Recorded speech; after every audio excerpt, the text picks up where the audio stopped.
About 4,000 years ago, Allah ordered Prophet Abraham to leave his homeland in Palestine and move south to a place where he would begin a new life.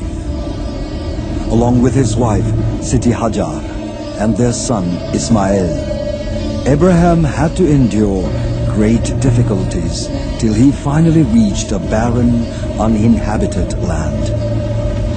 It was again the call of God which later sent Abraham back to Palestine, leaving Hajar and the baby son alone in this unknown valley. And when food supplies ran out, Hajar ran back and forth between two hills, known today as Safa and Marwa, in search of water to feed the young Ismail. After 7 unsuccessful trips, Hajar went back to get her son, only to find that something emerged from the desert sand underneath Ismail's heels.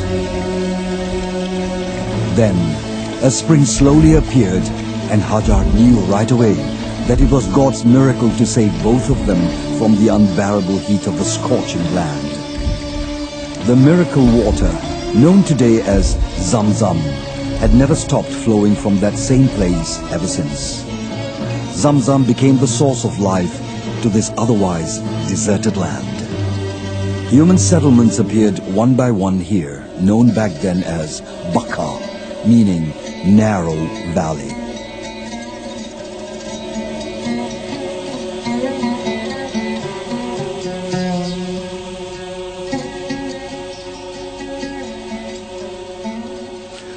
When Abraham returned, Allah instructed the Prophet to build a house of worship known today as the Kaaba in Mecca.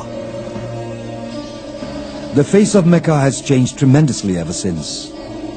This is Mecca more than 1,000 years ago. The inhabitants who belonged to different tribes were led by the Quza'a family, and much later, the Quraysh, from which Muhammad, the last messenger, came from. As settlements in Mecca grew, so did the appearance of the houses. Homes had simple designs and were made from clay and stone. The changing face of Mecca became prominent, especially during the times of Muhammad, when the last prophet successfully made Mecca one of the 2 holiest cities in Islam.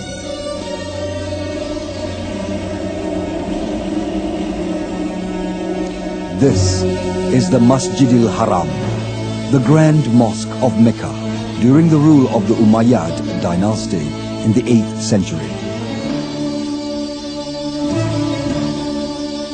The mosque's total area was enlarged significantly during the reign of Al-Walid Abdul Malik, who ruled from the year 705 to 715 AD. After the extensive work, the Masjidil Haram encompassed an area of 10,270 square meters. Al-Walid was also responsible for the building of minarets around the Grand Mosque. And later, during the rule of Al-Muqtadir of the Abbasid dynasty, the Masjidil Haram's area had reached more than 30,000 square meters.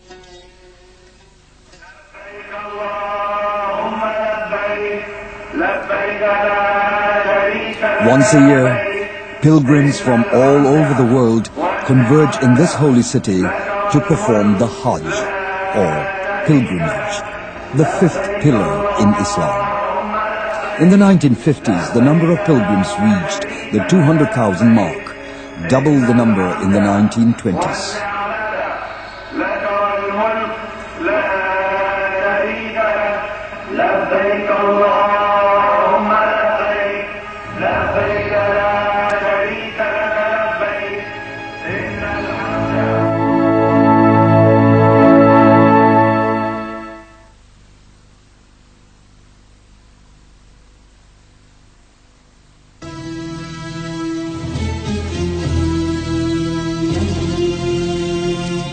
With the end of the Second World War, many Muslim nations gained independence from foreign dominance. The relatively peaceful period enabled the Muslims to return to this holy land.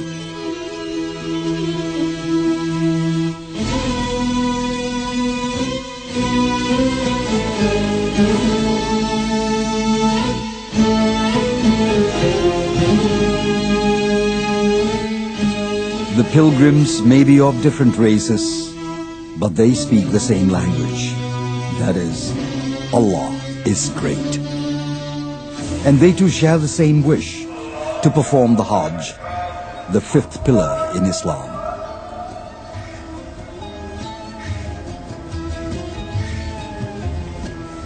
The 1950s witnessed the beginning of a major renovation work on the Masjid al-Haram by the Saudi government.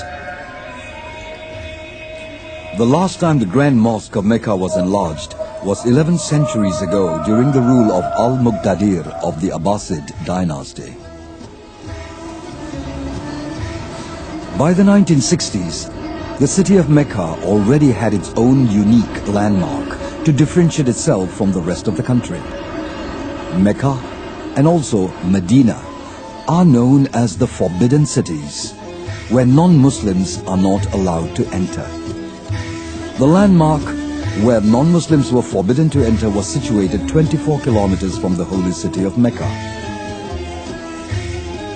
This is a view of the Masjid al-Haram in the 1960s. The total area of the Grand Mosque then was 160,000 square meters, as compared to 30,000 square meters during the time of Al-Muqtadir, the famous leader of the Abbasid dynasty.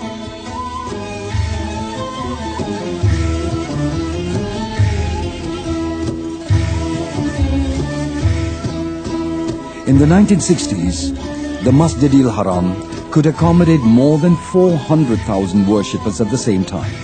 Each group of pilgrims was led by a mutawif, an experienced guide who would assist the pilgrims to perform the Hajj.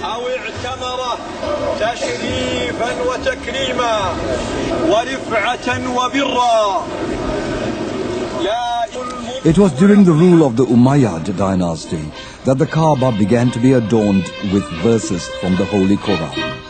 Prior to this, only plain cloth was used to cover it. In the year 692 AD, the Kaaba had roof complete with rain gutter. This is part of the gutter which is now on display in the Topkapi Museum in Istanbul, Turkey. It was introduced by Al-Hajjaj Yusuf, the governor of the Umayyad dynasty, and continued to be used till the last Ottoman leader.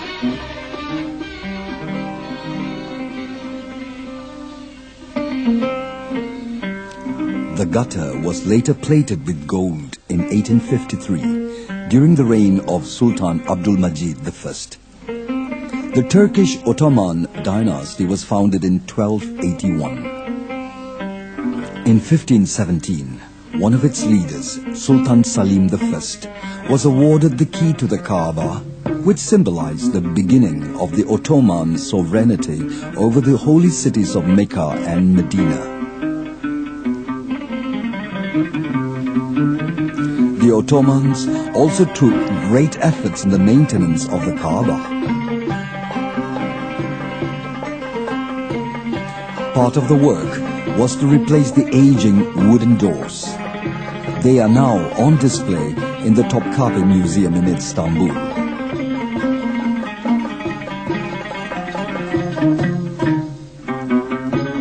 The designs of the Kaaba doors were also refined from time to time. The changing facade can be seen on these doors now on display in the Saudi Museum. They were built during the early years of the Saudi government.